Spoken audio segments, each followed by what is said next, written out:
Our halftime score, Jackson State University 21, Alabama A&M 10 on a cool, brisk night here in South Alabama. They're getting ready for the Dougie Fresh concert coming up after the game, after the the fifth quarter as well. So lots of entertainment going on. And, of course, we're here talking about the game as well. Santoria Black along with Tali Carr. And, you know, Tali, when you start taking a look at this first half, and you start looking at some things, it really was an entertaining first half.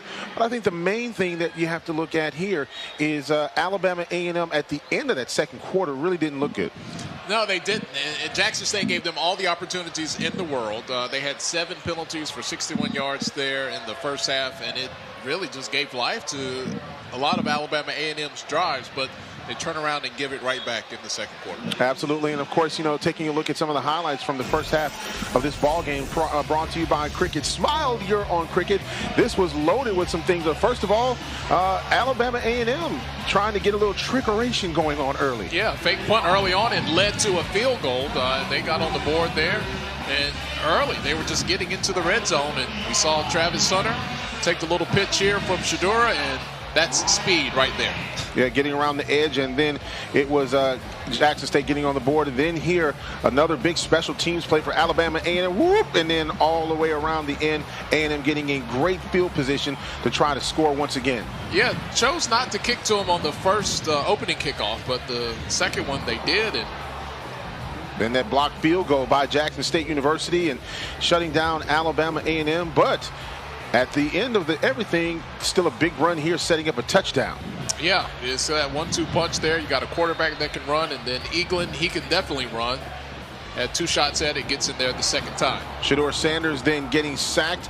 Alabama A&M recovering the football, and you're thinking they are in business. Yeah, but then it was a penalty that gave them the ball right back. Jackson State ends up on a first down. That ball squirts out of there. A&M gets the stop on a 4th down run there. And then A&M coming back, going deep, and guess who is around the football? Yeah, you don't want to try Travis Hunter because you're going to learn today.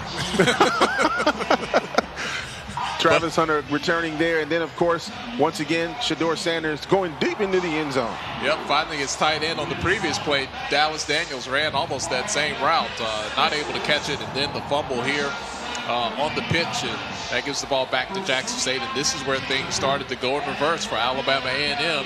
And then on this play here, Shador Sanders and Hooks, they're on the same page. Hooks, no drop there. He gets the touchdown, and Jackson State is rolling. Yeah, absolutely. And you look at the first half stats brought to you by Cricket, and really, you look at this, second quarter was really the deciding.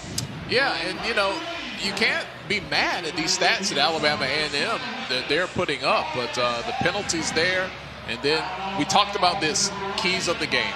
3rd down. You got to get Jackson State off the field, but you also have to do your part offensively. That tells the story right there when you look at 3rd down conversions. And while Jackson State may not have as many yards, they have the lead in this ball game 21-10 as we get ready for the second half here in Mobile, Alabama. We're going to take a timeout here as Jackson State University on top, getting ready to come back out. 21-10 is our score.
21-10 our score. We get ready for the kickoff of the second half. Jackson State scored to end the first half, and now they get the ball back to start the second half. And there you see Coach Prime has shed the shades.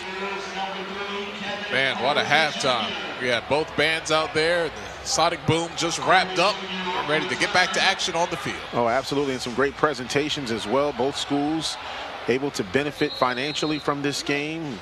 Sponsors and supporters pouring back into the school, and that's what it's all about. You know, when you can have these kinds of major events, when you have this, it's not only about the game, but it's also an opportunity for these businesses to really be invested into the HBCUs. I'll tell you one thing that's pretty consistent about HBCU events. At the beginning of the third quarter, it's always a little quiet because nobody got up at halftime. Everybody watched the bands. Some people are making a bathroom run, a concession stand run.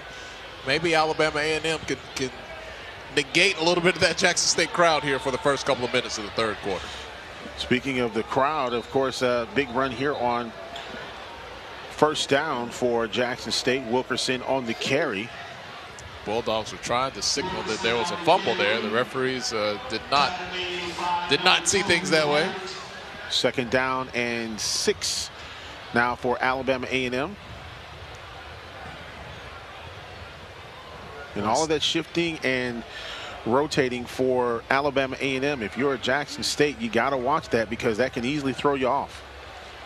Yeah, we saw a lot of movement that was effective early on for that Alabama A&M front seven. They were shifted in and out of formation and trying to give different looks to Shedeur on the pre-snap, post-snap. Sanders will keep the ball looking, and he'll throw it into the ground on second down. Yeah, he went for the little fake there, but whatever he was looking for to develop downfield did not develop, and he was kind of in no man's land. Had to just throw that one away to avoid the pressure that was coming. Well, this young man has really turned a lot of heads, not only in the conference, but nationally. Hey, he's also made the most of these NIL deals. Yes. So on his Instagram this week, I saw he has a deal with Mercedes now. So he is, man, Take talk about advantage some of the top brands in the country. Shedeur Sanders has been hooking up with them like he hooks up here with his receiver. Downfield, he goes to hooks once again. I tell you what, just don't be hearers but Shedeur's of the word. Because, man, what a throw here. Gets into Shane Hooks.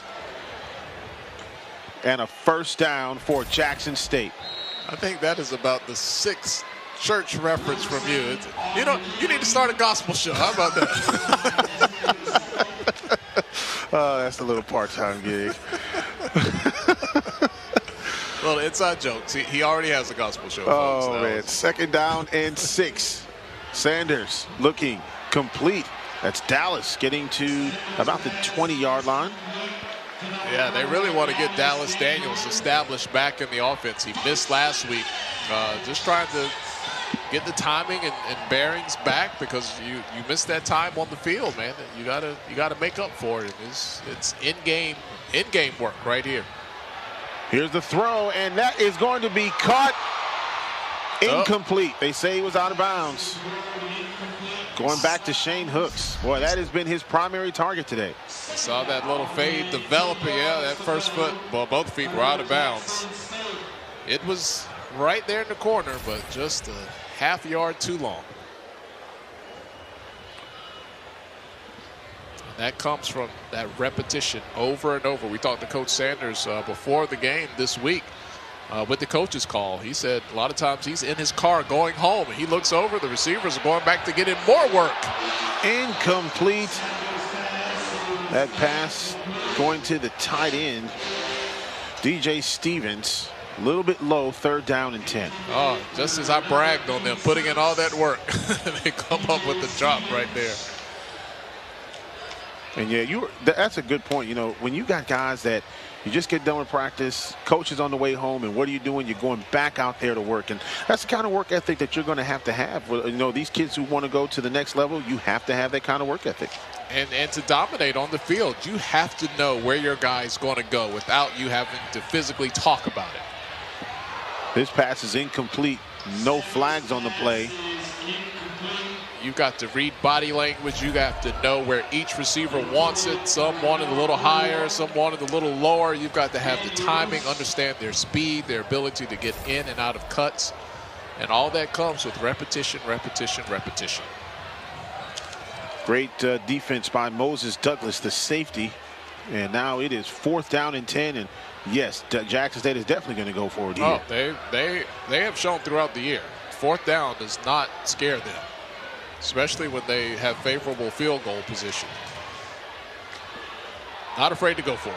Here's Sanders going to the end zone. Caught! Touchdown, Jackson State. And a great catch. That time on the catch for Jackson State University, Willie Gaines, the junior from Cocoa Beach, Florida. Gaines gained a lot. And that is a snap of the wrist there. Had the defender beat right over the middle. And again, we talk about that timing. And there was no fear. 4th and 10, almost like it was 1st and 10. Jackson State with the touchdown. Big game Gaines getting 6 on the board for Jackson State. And now the extra point try coming up. And this is just going to be a toss into the end zone for a 2-point conversion. It is intercepted by Alabama A&M. They went for the old Tebow jump pass there. Nothing doing, and it's now 27-10. Jackson State on top. 12:52 remaining in this 3rd quarter. Shedeur Sanders hooking up with Willie Big Game Gaines.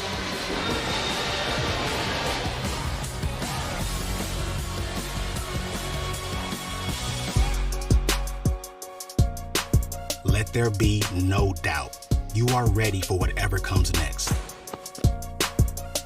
You've got bars to raise, expectations to exceed, status quos to rise above. And you've come to the right place, because it all starts right here. Which is precisely why we are so proud to support HBCU programs.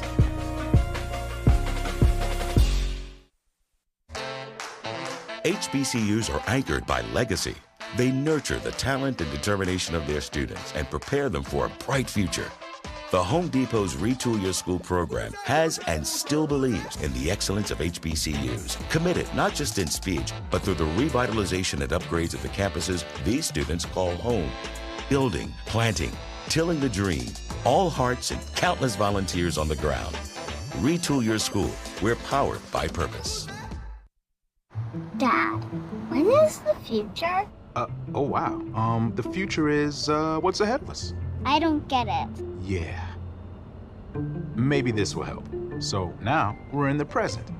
And now we're in the future.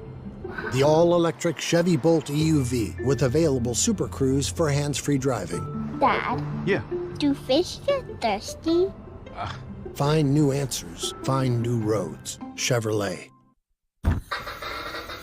When was the last time you experienced something different?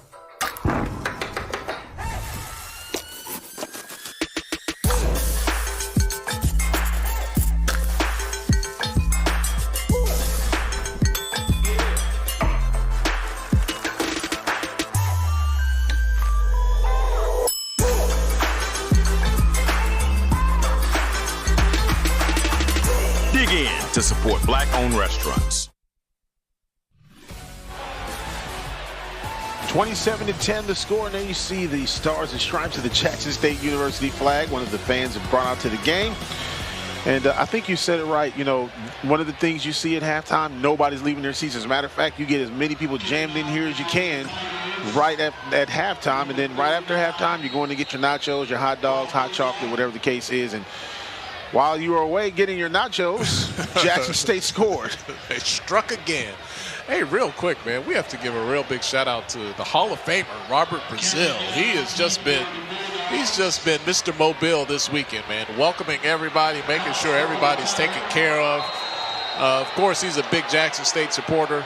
having played and starred at Jackson State, but he's just really going out of his way to try to make everybody feel at home and comfortable this weekend here in Mobile. Well, and something else is that Coach Prime really respects him a lot. You know, when he first got the job, and he called all of the Hall of Famers, of course, and called all of those. And Robert Brazil always call him once a week. Hey, how you doing? What do you need? You know, can I do anything for you? And so, great relationship between Coach Prime and Robert Brazil. Absolutely. He asked me, you need anything? You need anything? I was like, hey, look, no, I'm here for you. Very hospitable. Very hospitable. Here is the give across the 20 out to about the 23, 24-yard line. Eaglin to the 23, and it'll be second down. So what do you do, Santor?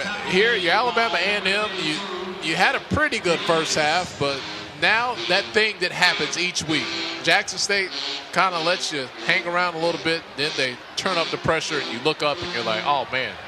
We're now down multiple scores. How did that happen so quickly? Casey, Casey is absolutely nailed. That was out of bounds. Yeah, that hit was out of bounds.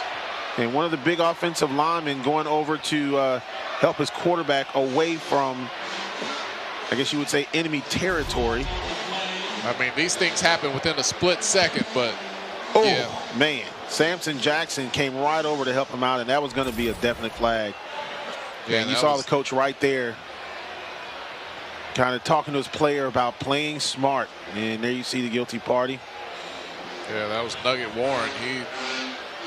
He came over there. And anytime you can get a lick on the quarterback within the lines, a lot of times defenders light up because quarterbacks are protected and very rarely get a chance to get a good shot at him. But he was clearly out of bounds on that play. Ooh, when you have a penalty like that, boy, you go over to the sideline, and I mean, you're not going to be talked to favorably. This ball is just thrown away, basically. No, I think they got in there and got a hand in there as he was trying to release it. Casey was trying to go downfield, but on his windup and his release, that ball got knocked away. We'll see it on the replay. He's winding up. Yep, right got there. His arm. Yep. 2nd and 10 now for Alabama A&M. The ball is resting at the 43-yard line. And right here, you know, you were talking about what do? You have to extend the drives. The 2nd and 10, you know, your playbook is a little different than 2nd and 5. You got Eaglin. You think he can usually give you 5, and he does that. Now you have a manageable 3rd down. Got a helmet. Got a helmet off. We got 2 helmets off out there. And one of the big offensive linemen, number 76, Carson Vincent, he laid on the guy that he was blocking and just stayed there. 3rd down and about 5 here. And how'd you like to be the defender and you're just getting laid on by the offensive lineman where you can't get up? That's pancake and syrup right there. 3rd and 6. And we got whistles. Timeout A&M. Yeah, I don't think what they wanted to see out there on the lineup in the formation is what they got. They're going to kind of rework that here. 27-10 our score. Alabama A&M with the timeout.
Back here at the Gulf Coast Challenge in Mobile, Alabama. It's 3rd down and 6 for Alabama A&M. They have to extend this drive if they're going to make a run in this ball game. This is the biggest 3rd down of the game for Alabama State. Alabama A&M.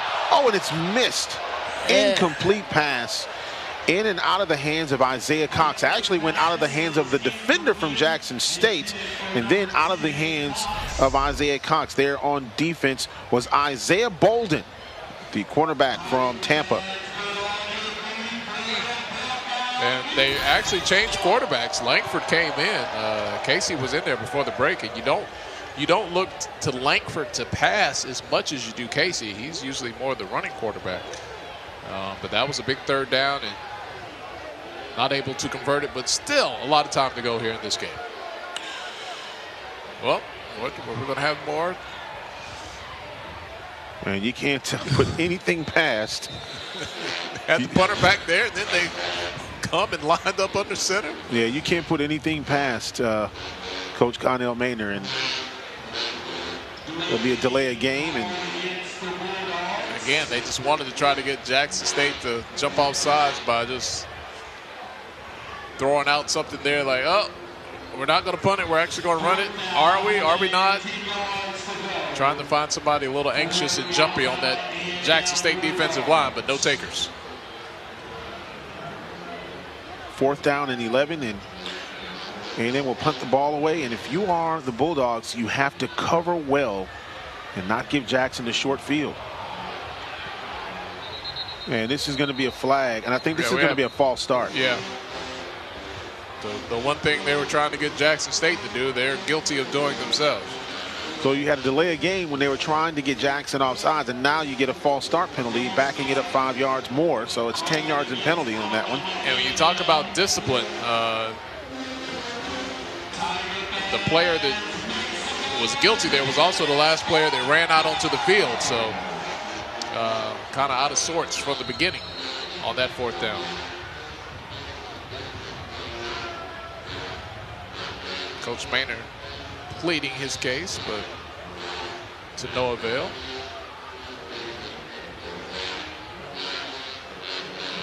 And they get the punt away, and this one spins a little differently. It'll take an A&M bounce inside the 10-yard line. Talk about flipping the field. It's still going. It's down to the 3-yard line.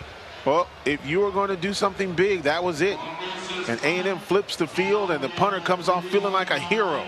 Yeah, you know, it's not every play that's a successful play has to end up in a 1st down or a touchdown. You know, special teams, as cliche as it is, every week coaches say, if you've heard it once, you've heard it a million times. All 3 phases of the game, offense, defense, special teams. You're like, yeah, but that's a clear sign right there, the importance of special teams. If they can get Jackson State into a 3-and-out here, think about the good field position they will in turn have if Jackson State has to punt.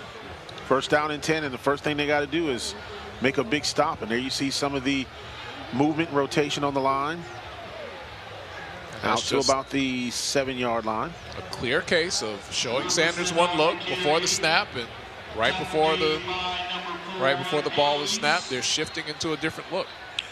Got an injured Bulldog down on the field at about the 6-yard line.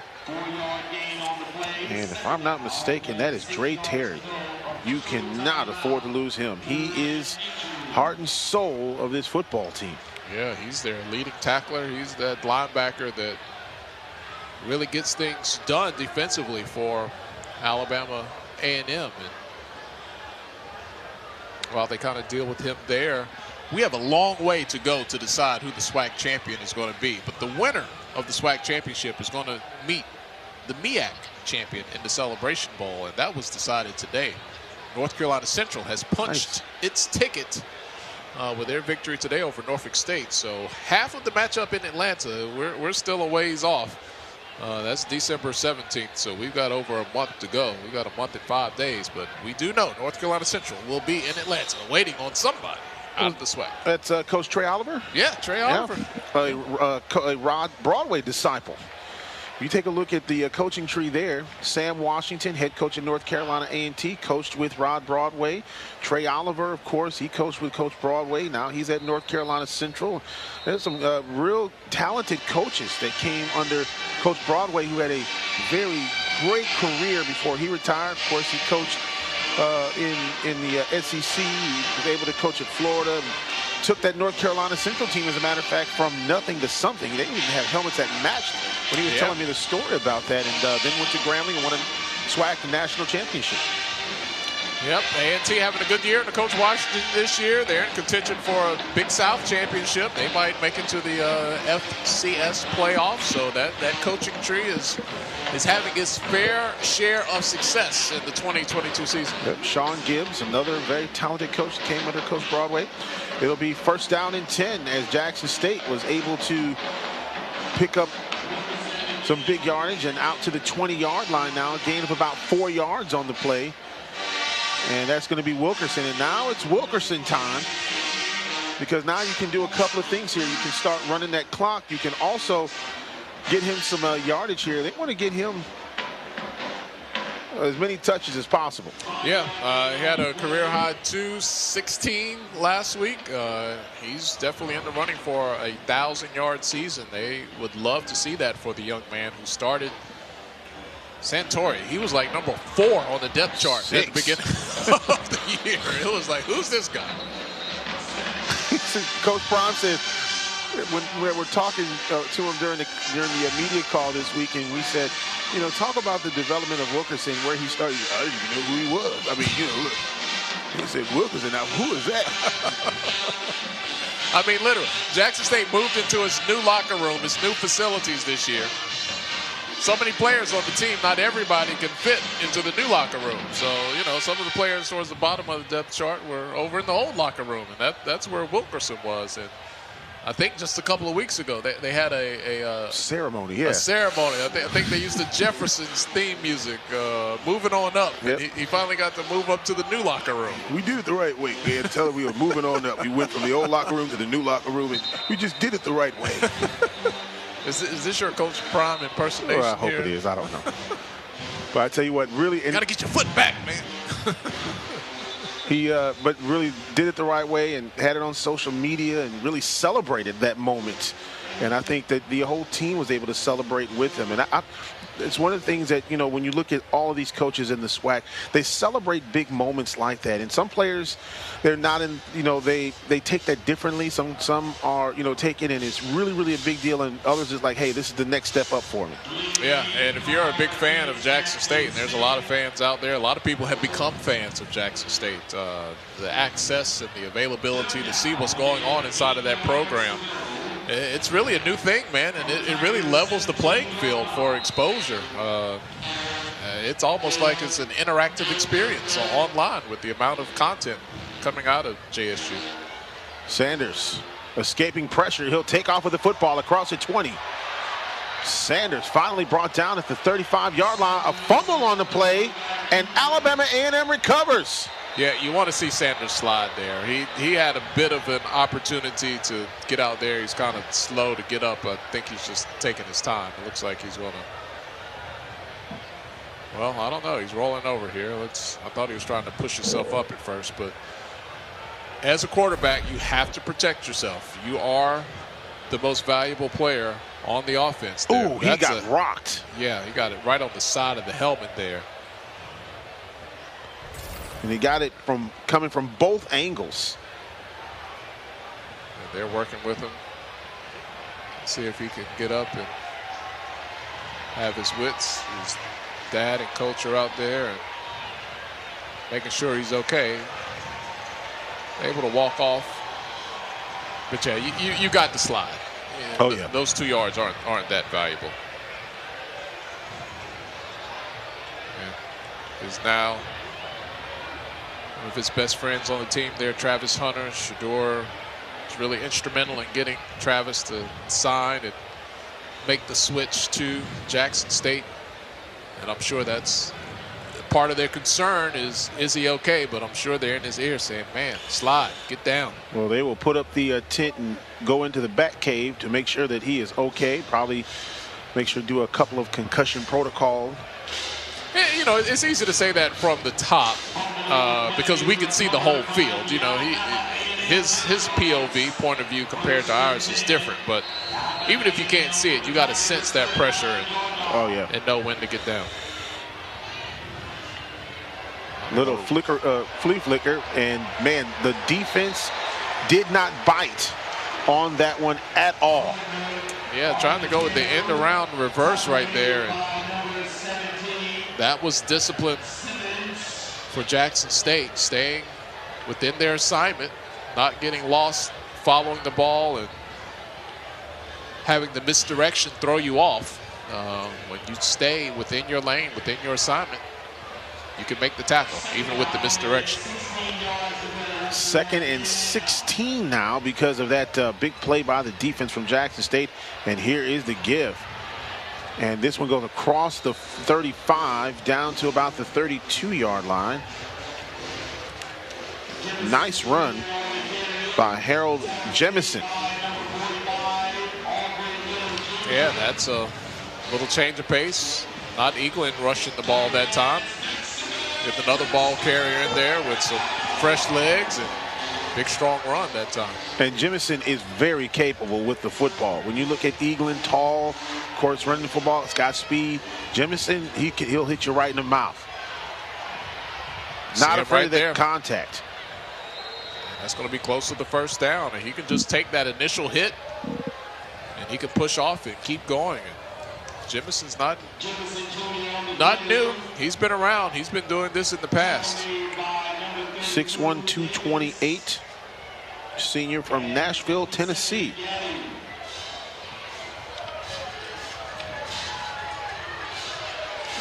It's a lot of size, and there's some power and speed to go along with that size. All right, so on 4th down. Jemison last week, 6 rushes, 23 yards. Big 4th down. They're going to pass. They're going for it all right here. And it's incomplete. Pass once again intended for Terrell Gardner. And that will bring up 1st down now for Jackson State.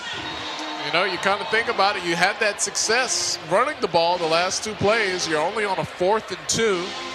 You know, you're at the 30-yard line.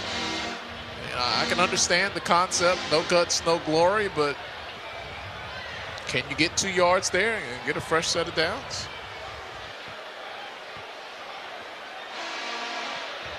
First down and 10, and we will have a new quarterback in the ball game now for Jackson State. That's JP. Yep, JP will come into the ball game. Andrade, 6'3", 215 senior from Laverne, California, transferred from Ohio State.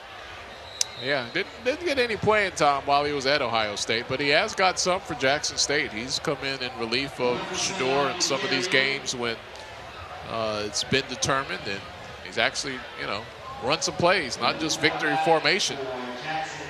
That was part of the angst we've seen from some other coaches this year. Jackson State still running plays, but you know, you could see the value in it. You know, you get JP in there and let him throw the ball against, you know, real live competition, and now you need him. You'd rather have a quarterback that's actually run some plays. You see the big run here by Wilkerson, and somebody who's just gotten in there and taken a knee in real life, real game situations. Developing is something that is so important. You talk to coaches in this conference, depth and development are 2 things that coaches will tell you that if you don't have those 2 things, you're going to be in real trouble, especially developing players underneath key players. Quarterback, wide receiver, running back, especially things like center, all those positions are important. And how many times have we seen injuries? Alabama State and A&M and Arkansas, Pine Bluff, or Valley, they've had injuries where you've had that key people move up and start to take roles that they normally hadn't taken. Incomplete pass. It's going for Travis Hunter that time. Or actually not Hunter there. I thought that was 12. It's going to be Malachi Weidman. Yeah, Weidman has gotten his way back into the lineup. He was a big-time receiver for them last year. It's really not until recent that he's worked his way back into even getting into the games here for Jackson State.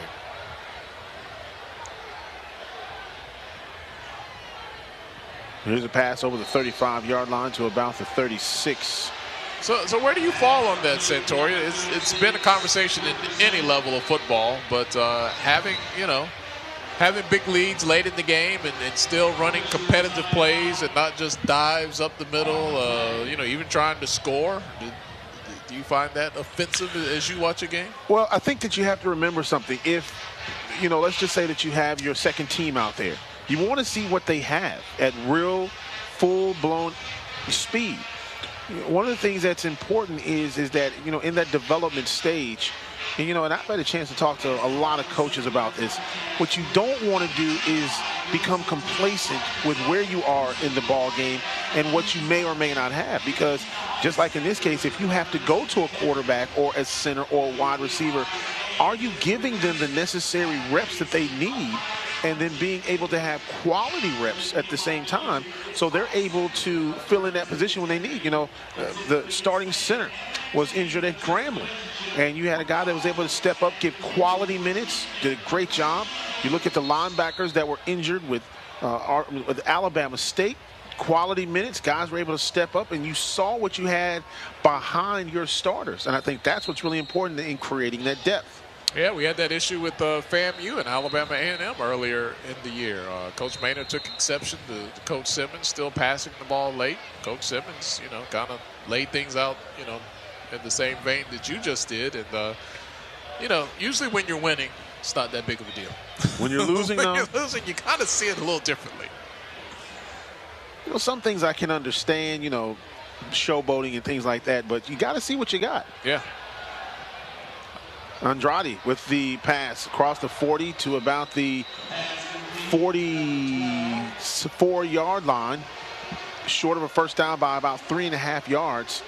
And it's punt time. Yeah, that was Travis Hunter at that time. Had the reception, but couldn't break free for the first down. We have not seen Shedeur Sanders come out of the safety tent there. Yep. I think of it like this. If you're asking your kids to go full speed in practice, why would you not ask them to do the same thing in real game time?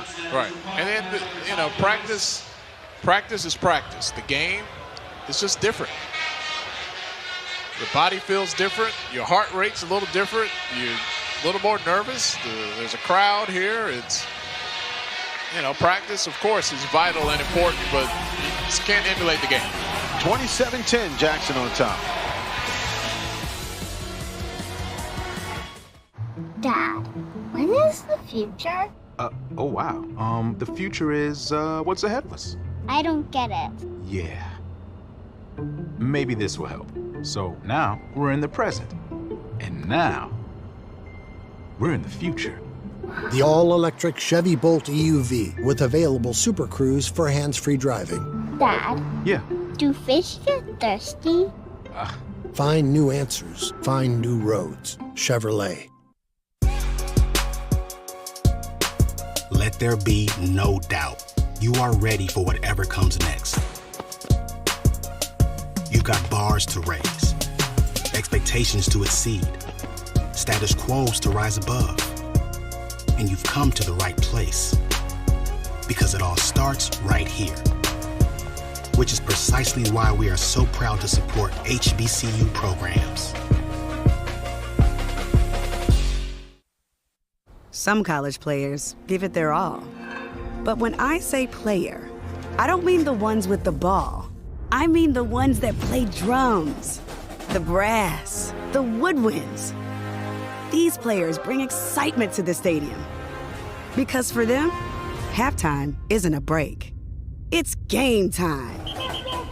Pepsi is a proud supporter of HBCU students.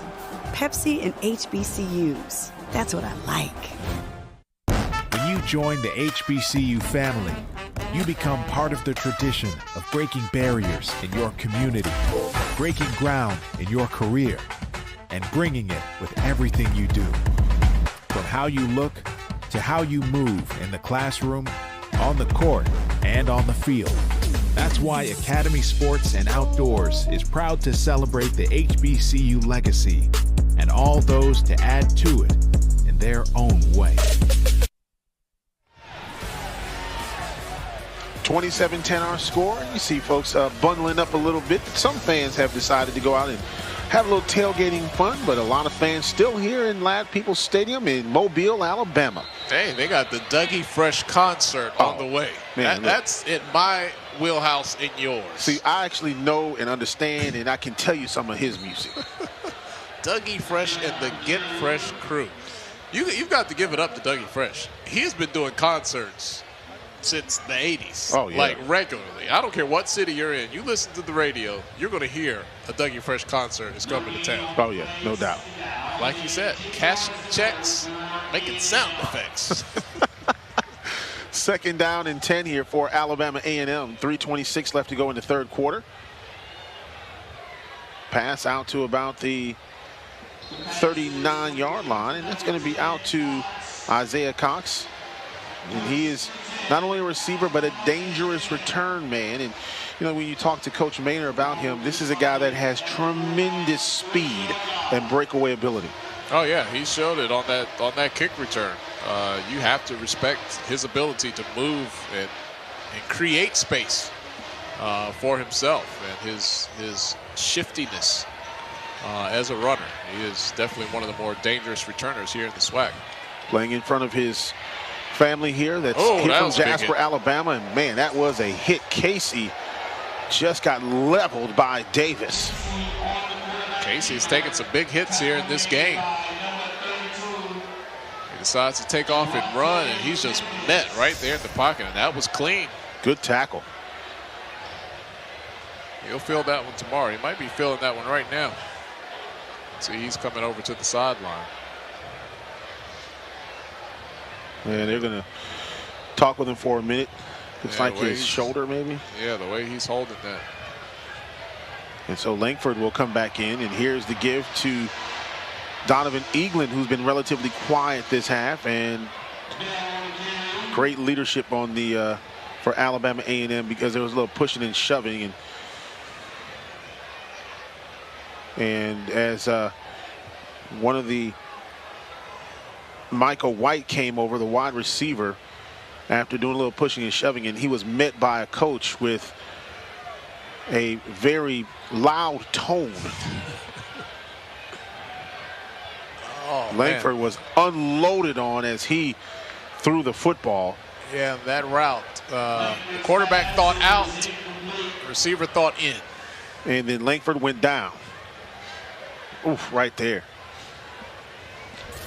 Yeah, wasn't hit quite as hard as Casey was on that previous play there. Still, on a couple plays earlier, Casey's trying to move that rotator. And looks like he's going to walk back, and he's putting his helmet back on. I think he's going to see him coming into the frame here. He's telling Coach Maynor, I'm okay. Well, Jeremiah Williams fell on Langford, 280 pounds, and here's Langford once again throwing the football. Got some space here. Caught. Lots of space beyond the 30-yard line. Eaglin with a big catch and a first down, and Langford was nailed as he let the ball go again. Eaglin's kind of limping off the field here. See a little head and shoulders going back to the other side. Just had to let this play set up and develop. Got your offensive lineman in front of you. Receivers downfield blocking. And here is the catch. So A&M is putting together a nice little drive here. If they can put some points on the board, Santoria, before this 3rd quarter ends, we're down to a minute 8 and counting. You go into the 4th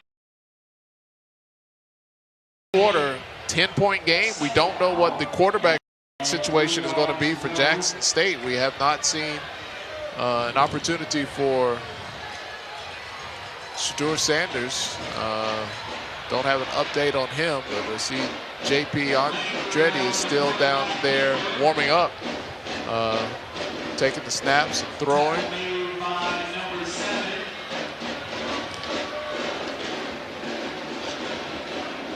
That'll bring up a 1st down and 10 for Alabama A&M at the 14-yard line.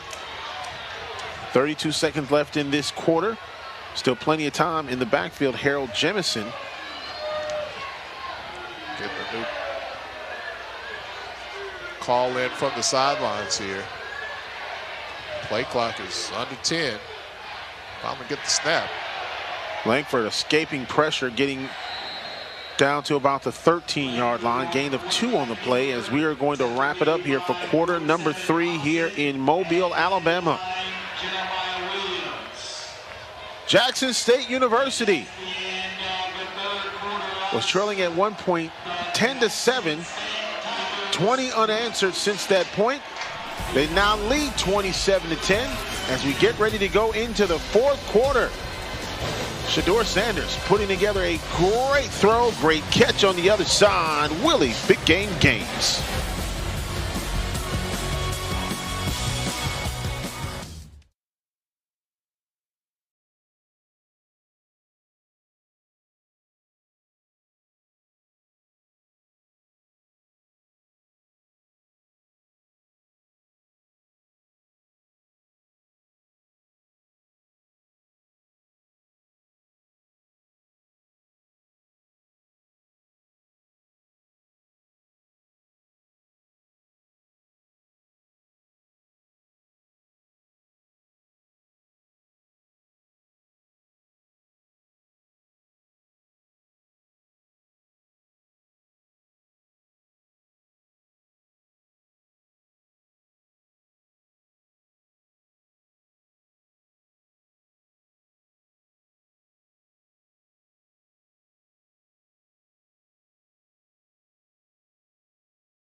Back here at Land Peoples Stadium here in Mobile, Alabama, start of the 4th quarter.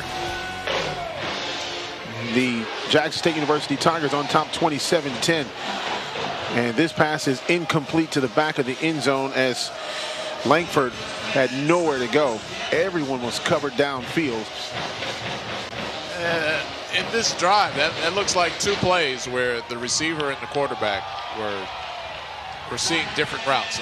Unless Langford was just throwing that ball away, but you saw the receiver kind of cut back towards the pylon there, and Langford was throwing it deep towards the other pylon. 3rd down and 9 now for Alabama A&M. Desperately need a 1st down or get into the end zone. Here's Langford, and the ball is fumbled, and they're going to say it was incomplete. So brings up 4th down. Tried to get that play developing right over the middle with the blockers out front there. A bit of a delayed screen, but let's first catch the ball. Field goal opportunity here for Alabama A&M. Victor Barbosa will come on to kick. And you're at a point where you've got to take the points here. You're down to the final quarter. Barbosa, longest field goal was about 45, 46 yards, and this kick is up and good. And this was just money from about 25, 30 yards. And so now Alabama A&M down 2 touchdowns. They get points on the board, 27-13. Yeah, you think about it, Jackson State decided to go for 2 on their last possession, or last scoring possession. Didn't get it. They could have gone for 1 and been at 28, but never know how to math. Can start mathing as these games go along. Time for the SWAC News and Notes presented by Academy Sports and Outdoors, the official sporting goods and outdoor retailer of the SWAC. First of all, players of the week, Maurice Washington. He had over 200 yards of offense in last week's win. He was SWAC player of the week, as well as Josh Reed on defense from Grambling State University. Santo Dunn was the specialist of the weekend. Sivion Wilkerson, over 200 yards rushing, was a newcomer of the week in the Southwestern Athletic Conference. Yeah, make sure you always stay up to date with all the Players of the Week awards, statistics, highlights. You have to check out SWAC Game Day on the SWAC YouTube channel. I heard the host is pretty good, Santorio. I heard he's pretty decent, man. You know, I heard he does this for a living. I got to find out how he does this. A fumble by Jackson State. Wow. Alabama A&M recovers. Wow. Dre Terry gets the ball and gets it inside the 20-yard line. That's the 3rd special teams mistake by Jackson State. That's just 2 players, literally, lack of communication, running into one another. Look at this. Bounced. You couldn't have scripted that any better for Alabama A&M. You know, creating turnovers is one thing, but when the opposing team just turns it over on their own, I mean, that is a gift for A&M. I mean, that's a play you see in baseball, out in center field. I got it, you got it, I got it, I got it. Nobody gets it. And I'm not sure if that is going to be, it's not going to be advanced, I should say that. So the ball will be placed at the 33-yard line, 1st down and 10, where the fumble occurred. And now the Buffet Busters, one more time, will have to get some major blocking up front. I mean, that as a coach just leaves you almost speechless. Like, guys, we can't do that. Langford looking, trying to find someone open, going downfield, and it is it picked off? Wow, did you see that closing speed, Santoria, on that ball right there? Picked up by Isaiah Bolden. What an amazing catch by Bolden, and he comes over and gets celebrated. Look at this. Just chucks it up there, and look at that closing speed. The receiver thought, oh man, I got this. Here comes my gift. Here it is. What? Here comes the defender. Wow. What a play there. Well, it'll be 1st down and 10 at the 1-yard line, and we answered the question, would Shedeur Sanders be coming back out, and it is a no right now. JP Andrade, I should say, is out there. I have not been able to spot Shedeur Sanders on the sideline since I didn't catch him coming out of the tent as gameplay was going on, but I have not seen him on the sidelines. We're going to take a timeout while they review this interception. We'll take this timeout. 27-13 our score.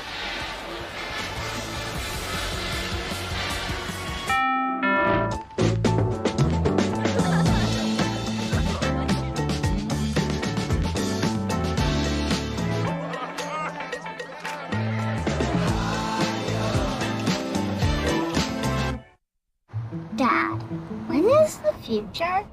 Oh wow. The future is, what's ahead of us? I don't get it. Yeah. Maybe this will help.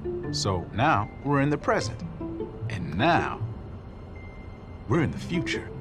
The all-electric Chevy Bolt EUV with available Super Cruise for hands-free driving. Dad, Yeah. do fish get thirsty? Find new answers. Find new roads. Chevrolet. Let there be no doubt. You are ready for whatever comes next. You've got bars to raise, expectations to exceed, status quos to rise above. And you've come to the right place. Because it all starts right here. Which is precisely why we are so proud to support HBCU programs.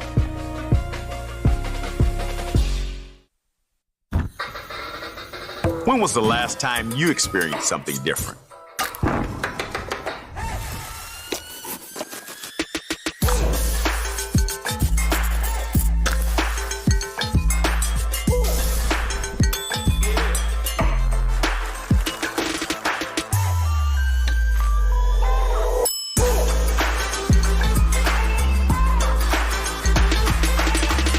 Dig in to support Black-owned restaurants.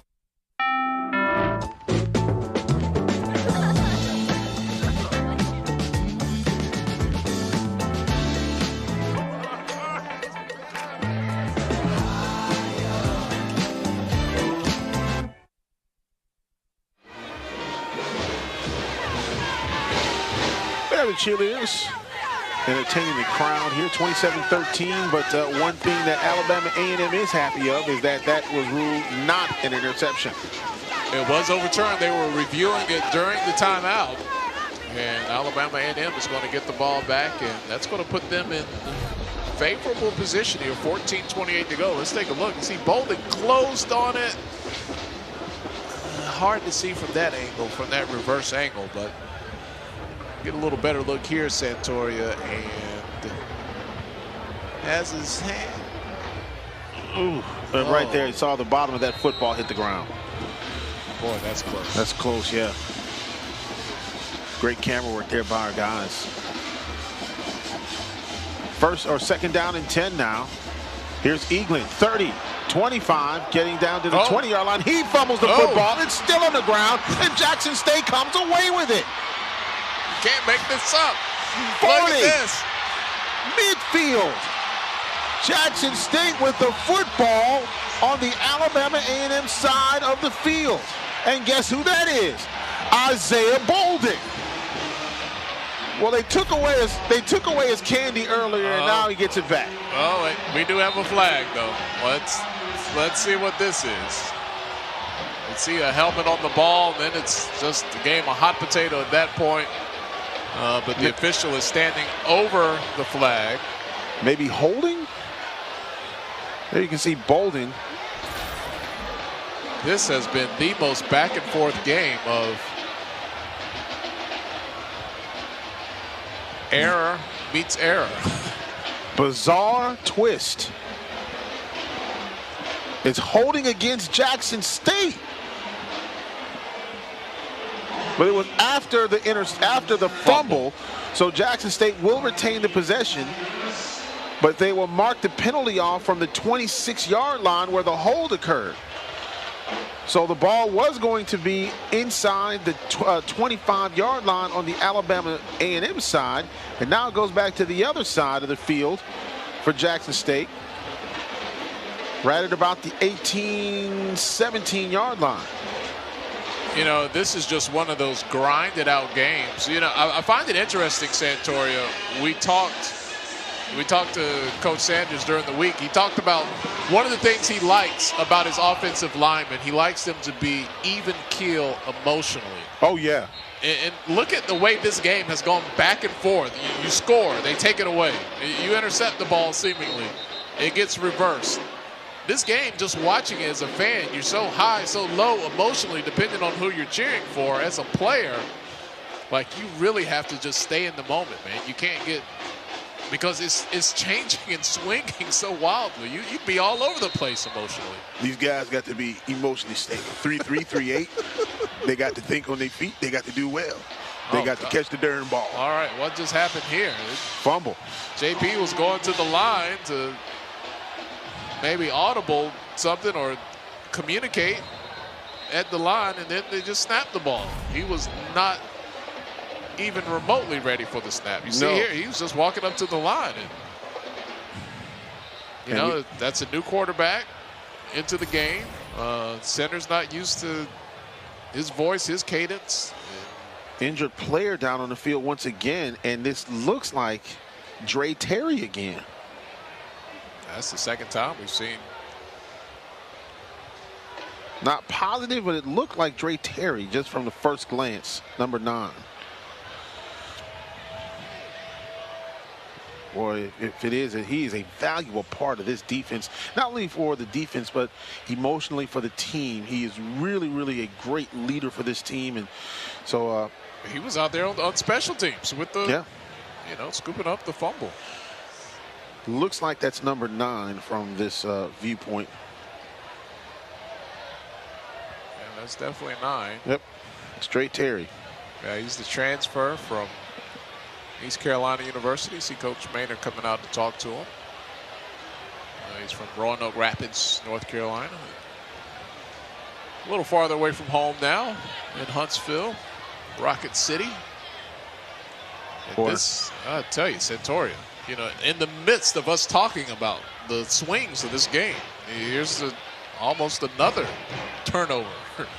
Jackson State was able to retain possession, but man, just a wild snap of the ball. And boy, Dre Terry is tough. And I think that's one of the things when you talk to Coach Maynard, he likes to see in his players a sense of toughness, being able to, withstand things. And, that's one of those things that he kind of embodies when you talk about Dre Terry, is just the toughness that he has.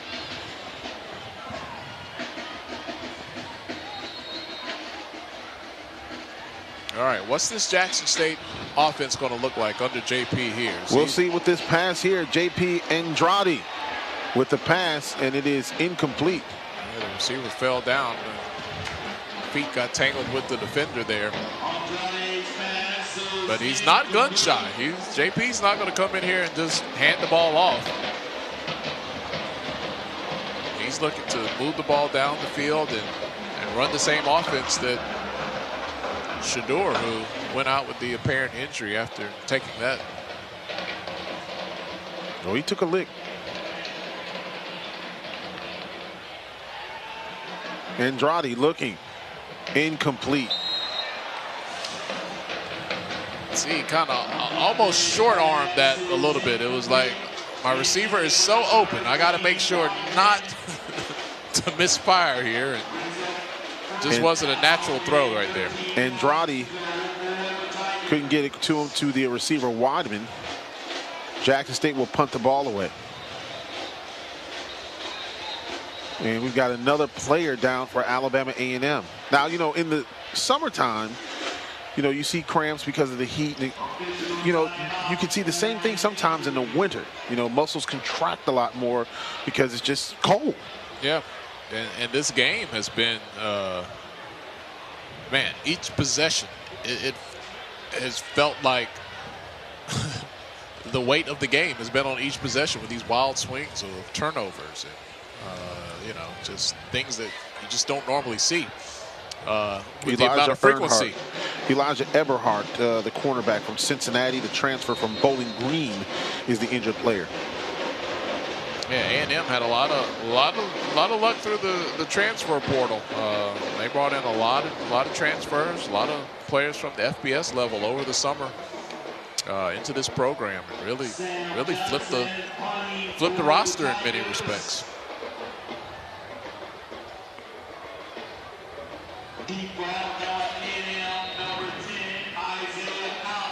So Alabama A&M is going to get the ball back here on this punt. Santoria, they're going to have to take advantage. What a punt. And Isaiah Cox goes back, and he can't even grab the football. Gets it at the 35 and then tackled at about the 32-yard line. Yeah, Alabama A&M is going to have to take advantage of this Jackson State offense potentially sputtering here with the new quarterback, or stalling a little bit. We'll see.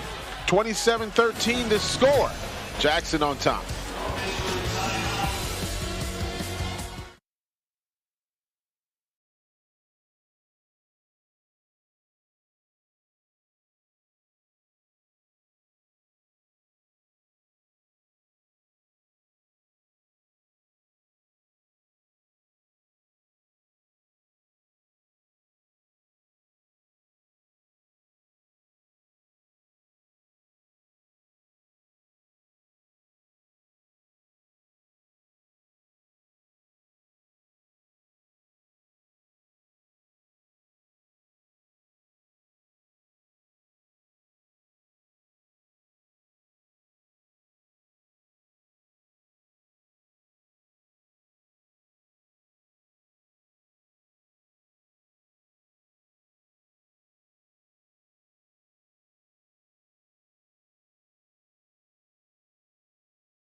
There you see a picture of the mayor of Mobile, Alabama, Mayor Sandy Stimpson. Of course, really doing a lot in order to help grow this ball game here. And this ball game brings great economic impact into the Mobile community. And it is about the community, where the game is played, the events that surround it. Really has been great. I tell you, as soon as I landed in Mobile this morning from the rental car desk, the talk was about today's game and the parties and the events that have been going on all week long. Mobile has been all about this classic this week.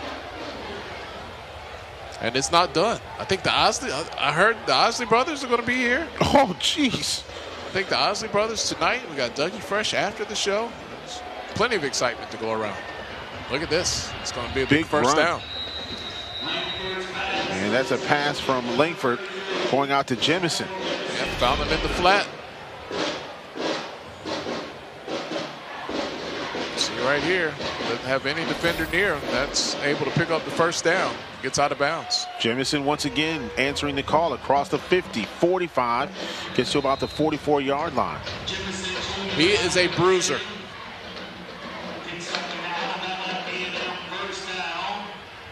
You know, Eaglin has rushed for 57 yards. But Jemison's catching up. Nice pass out into the flat. It's going to be Terrell Gardner. And you're not seeing Eaglin right now. Eaglin has put the ball on the ground a couple of times tonight.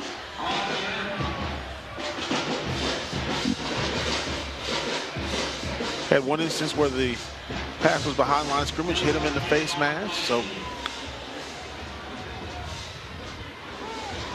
And Jemison once again across the 40. Down to about the 33-yard line and another first down. They're putting together a pretty good drive here. You see Jemison and his ability to absorb the contact, to spin out of it, and to keep his forward momentum going. Yep. The first hit is not going to bring him down. And they're just going to feed him. They're going to ride the bus down the field here.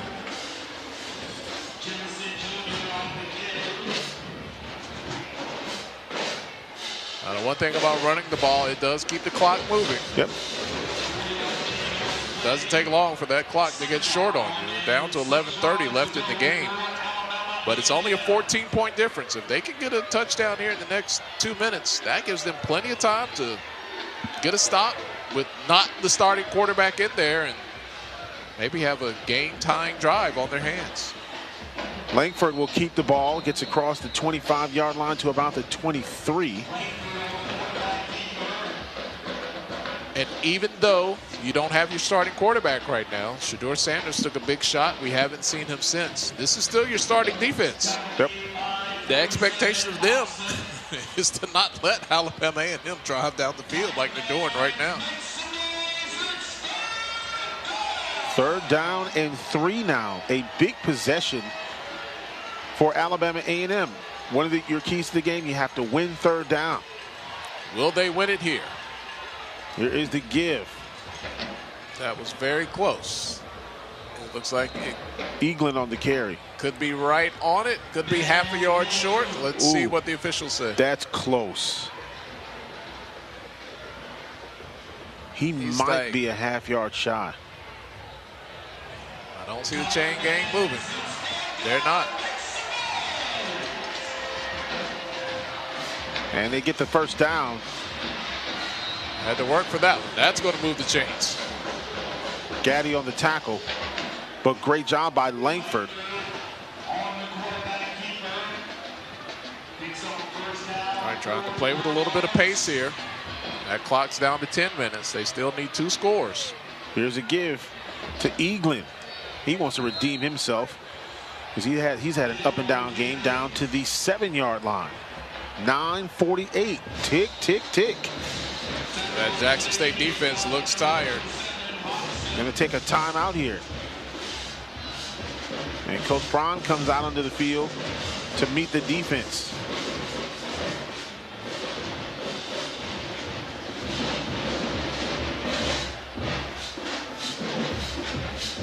Well, I'll tell you what, a lot of history has been made this year. And, you know, look back and when College Game Day rolled into Jackson, Mississippi, when they played Southern University, and man, just some behind-the-scenes look at everything that went on. It was just a monumental occasion with all the celebrities and everybody that was involved.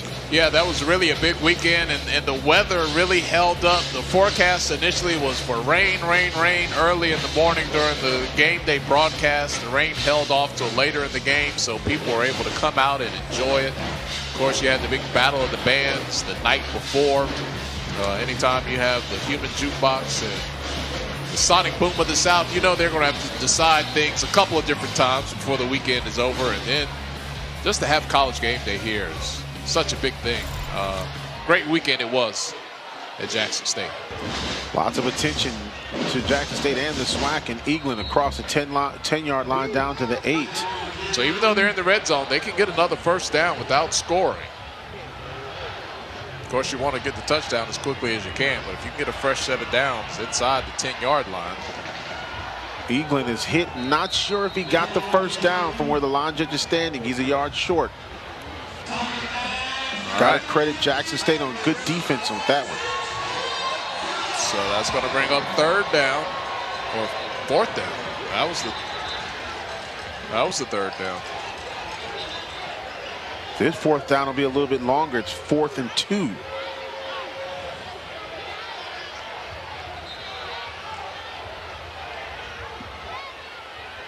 Got a timeout on the field.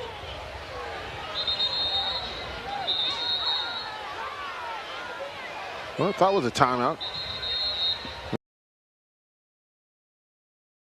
Calling A&M back over to the line of scrimmage. It was a quick breather. They're trying to milk all of it that they can there in the huddle. And they bring out one of the offensive linemen here. Some of the coaches from Jackson State not happy because it felt like a half of a timeout. Big play here. A little misdirection, throw to the outside. That's going to be short. I don't know if he got it. He had to get, what, the 7? First down, Jackson State. And that was one of those things, Santoria. It's the story of the Jackson State defense. They let you get downfield, but it comes down crunch time. What are you going to do on that third down? What are you going to do on that fourth down? And that's when they stood tall. It'll be interesting to hear some of the comments from the coaches after this game is over. Like, how did they feel about that? Are they happy that they got the stop, or are they upset that they let A&M get that far down the field in the first place? First down and 10. Andrade. Oh, that was nearly a pick. Yeah, and a flag comes out. If that had been a pick, it would have been perfect for the way this game has gone. Yep. You get a stop, and then you turn right around and throw a pick. It's just been that type of back and forth. Big plays, big turnovers all game long. Chop block against Jackson State. That would back them up half the distance. And their replay first down. Penalties in the ball game also starting to play a factor here. This will back Jackson State up inside the 5-yard line.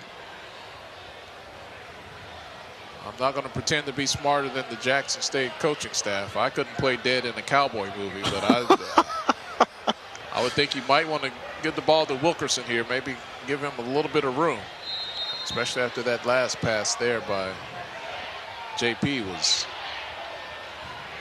Ball on the 4-yard line. And that's exactly what they do. They hand the ball off out to about the 6, maybe the 7. Yeah, I would not be in a rush to run my next play either. They got 8:21 remaining here in the ball game. Let some of that clock run.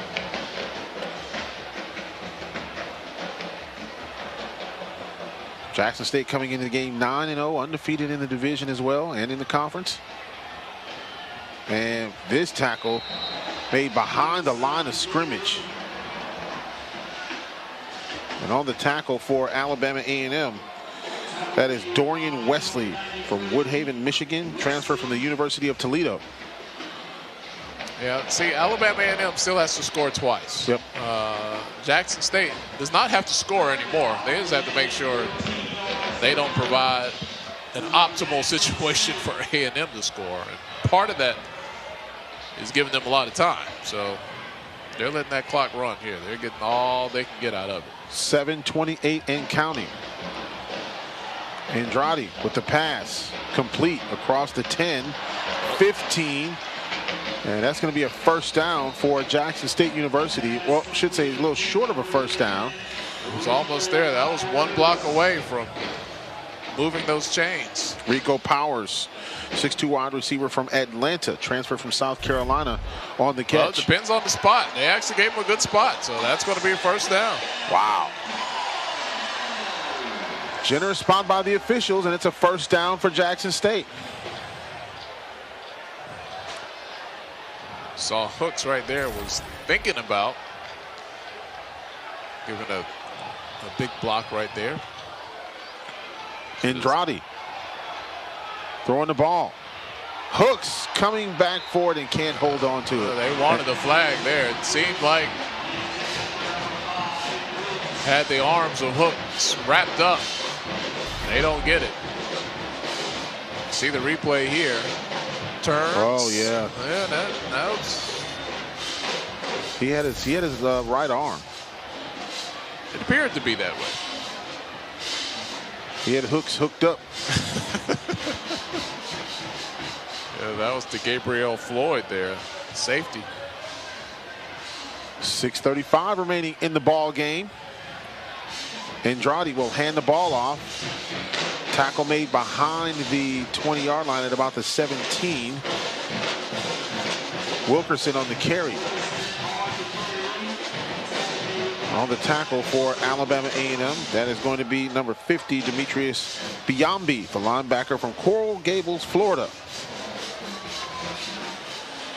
Jackson State is not looking for any sort of tempo right here. Now 6 minutes remaining in the ball game. Andrade looking. Tipped out of there, incomplete.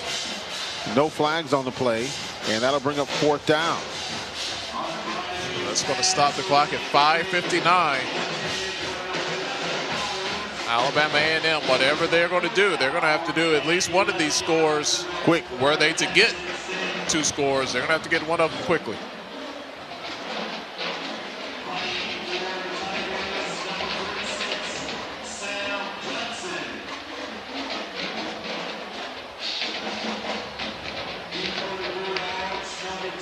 Here is the kick, and this one, spiraling kick that will come down at about midfield to Isaiah Cox. And A&M will have the ball at the midfield stripe. When we come back, Jackson State on top 27-13.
Jackson State on top 27-13 here with 5:51 remaining in the fourth quarter of the ball game. SWAC football on ESPN is presented by Home Depot, proud sponsor of the SWAC. Academy Sports and Outdoors, official sporting goods and outdoor retailer of the SWAC. And by Nike, proud sponsor of the Southwestern Athletic Conference. Jackson State on top, 27-13. Alabama A&M with the ball at the Jackson 49-yard line. They got to get 2 scores in order to get back into this thing. And that is not the way to do it, as the quarterback Langford is going down at the 40-yard line, and they'll call him down at the 42-yard line. 43 make it, and that's a huge loss. Yeah, that's going to keep the clock moving. It's going to back them up, and it's going to give Jackson State's defense a little bit of confidence boost here late in the fourth quarter. So A&M's going to have to play with some tempo here, get the ball downfield. They're going to have to manage that clock too. And once again, Langford just bounced around like a pinball, gets about to maybe a half a yard on the play, and that's just about it. That's right in the middle of the field, and if you look where the original line of scrimmage is, that's back at the, or up at the 49-yard line. So this is a 3rd and long, and just like that, you know, you kind of felt like, all right, maybe we can do something here. We have some potential, and it was snuffed out on that big stack, unless they could do something here on 3rd down. 3rd down here for Alabama A&M. Got trips over here to the left, Santoria. He's got a total of 5 wide receivers in this package. Got 2 up top. Langford backs up, complete, goes out to Gardner. Gardner still on his feet, 40-yard line, and then pushed out of bounds just short of the 1st down. And the 1st down marker at the 39, and he was out at the 40. Yeah, you don't know if he would have been able to get that extra 2 yards. Kind of looks off the defense to the right there, and then gets the play going over the middle. Gets a block, utilizes his speed, and you know the defense was closing in on him. This is there's a flag on the play. Oh wow! And it goes against Jackson State. Alabama A&M. It'll be a face mask penalty against Jackson State.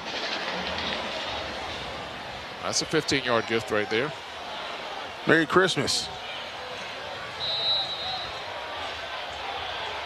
1st down and 10 now for Alabama A&M, and timeout Jackson State. Yeah, they're going to have to burn that timeout.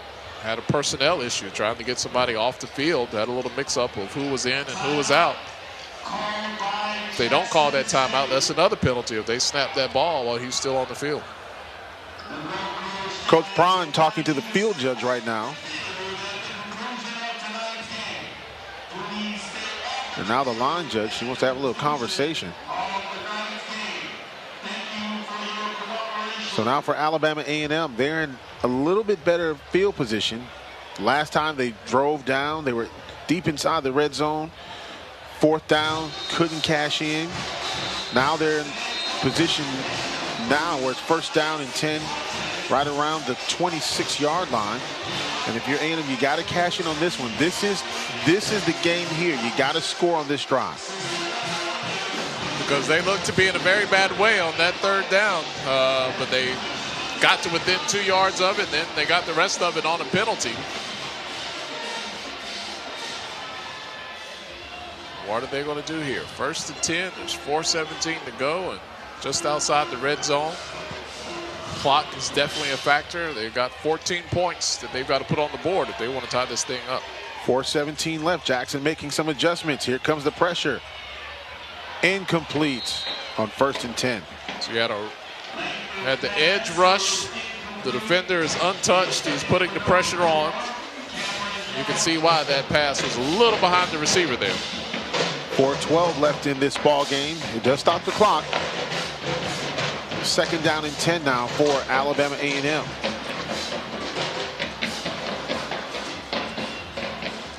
Langford has shown his ability to successfully run the ball. He's going to have to depend on his arm a little bit here to get this ball up the field and try to get a quick score here.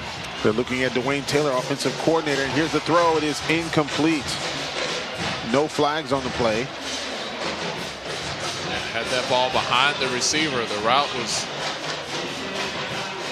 right along the left hash, cutting back to the middle of the end zone, but threw it to the outside. On the coverage, Shiloh Sanders. I think Shiloh calls himself the CEO of the headache game.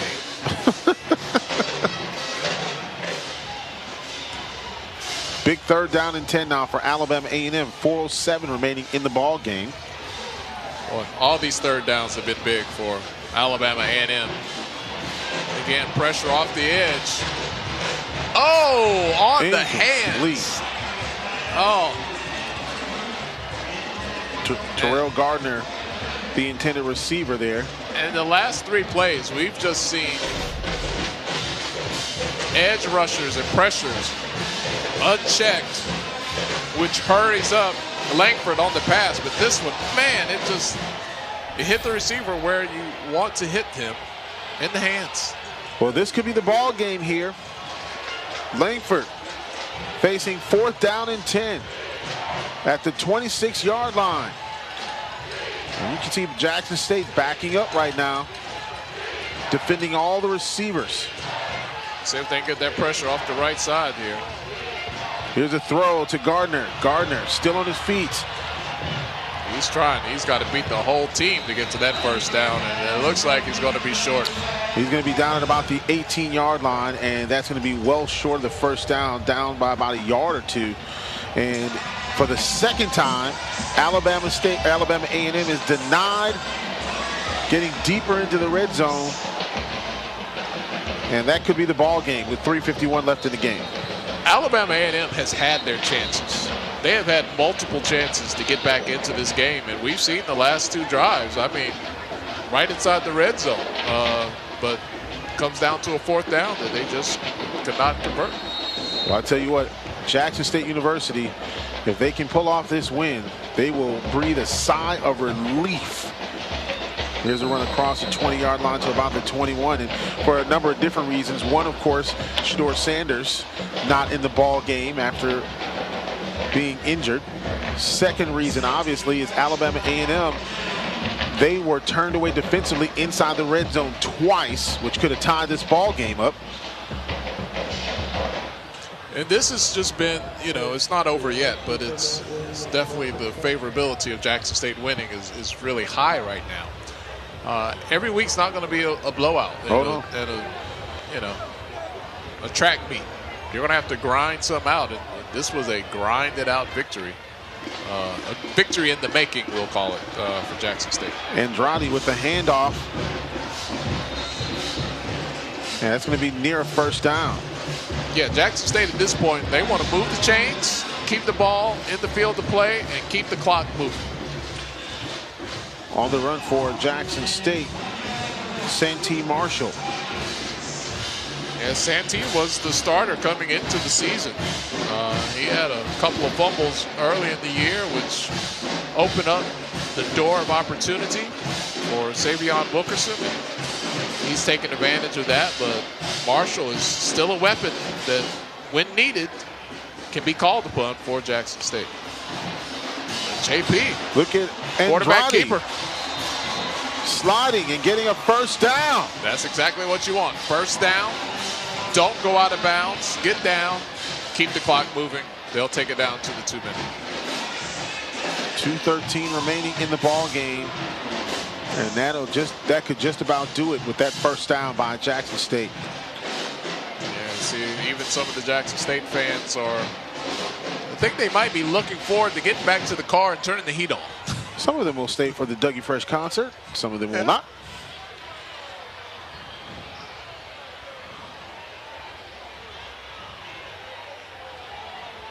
Here's the give. JP downfield. He threw a little block there. Gain of about 7 yards on that play, and the clock still moving with 1:34 remaining in the contest. Let's go ahead and tell you about our player of the game here in this contest. And of course, from Jackson State University, our player of the game, Shador Sanders. Yep, he had multiple touchdowns here today, 12 of 20, 164 yards, had 3 touchdowns, only 60% passing. He's been at 71% on the year, but when Jackson State needed him the most, he delivered, because there was a point in this game you're like, okay, is that offense going to show up and deliver? And they did just that in the second quarter. It was a close one, but they were able to retake the lead going into halftime and have been able to maintain that lead. But unfortunately, Sanders not able to finish the game. He took a hard hit and did not return. The player of the game sponsored by Pepsi Zero Sugar, proud supporters of the Southwestern Athletic Conference. 27-13 our score. Now look, Coach Sanders is going to take the win now. He will be happy about everything, but he'll take the win. Yep, there's never a bad win. There is never a bad win. And looks like Jackson State is tightening that formation there. We're going to protect the ball here. Is there thoughts? Actually, see a pass here. Thought we might just keep incomplete. Keep the ball on the ground. So we have a clinch in the Eastern Division. Jackson State is going to clinch. They will be going back to the SWAC championship game. They will have an opportunity to potentially go back to the Celebration Bowl. You have to first win the SWAC championship game. You got to figure out who's going to come out of the West. We do know now who has come out of the MEAC. North Carolina Central has won. They will be in Atlanta, their second trip. Your Grambling Tigers beat North Carolina Central a few years back. I was at that game. Yep.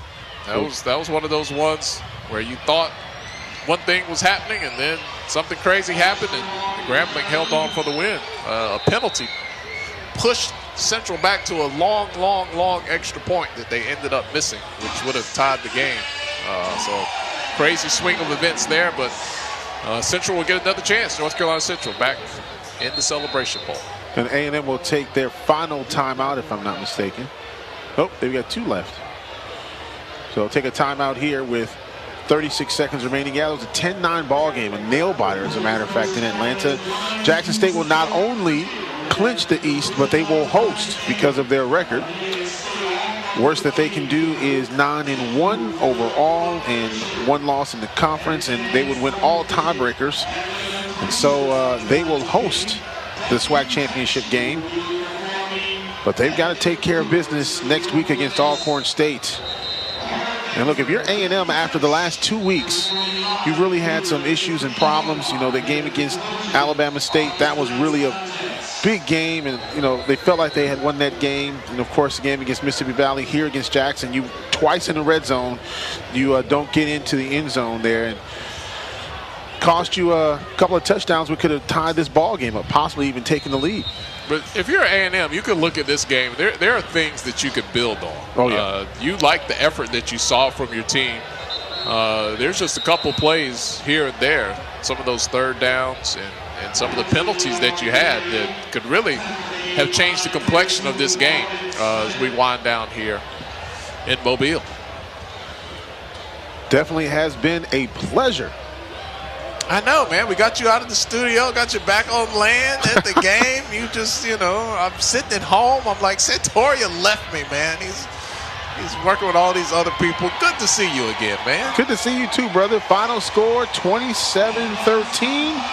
The Jackson State University Tigers, your 2022 SWAC Eastern Division champions.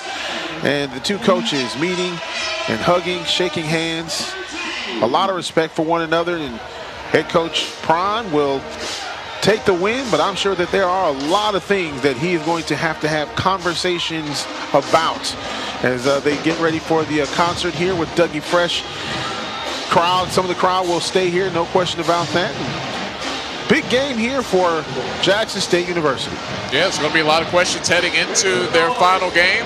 What will the status of Shedeur Sanders be? He did not finish this game. They don't have to win next week, but of course they don't want to lose. So still unbeaten, but some fresh questions to ask of Jackson State heading into the final week of the regular season. 27-13 is our final score as the clock is at 000. Tolly, final thoughts? Well, I think this was the type of game that Alabama A&M, like I said earlier, can build upon. I know they just got one more game to go in the regular season. Not a lot at stake, championship or division-wise, but still want to win before the season ends. And Jackson State, another chance to go back and say, how can we be more disciplined? That was one of the things that you did not see them execute very well, the amount of penalties and the level of discipline that they had today on the team, on the field. Well, that'll do it for us here in Mobile, Alabama. It certainly has been a pleasure bringing you the Gulf Coast Challenge. So for Tolly Carr, I'm Santoria Black saying so long from Mobile, where the final score, Jackson State 27 and Alabama A&M 13. All games airing on the ESPN networks are streaming live and archived on the ESPN app. This has been a presentation of ESPN.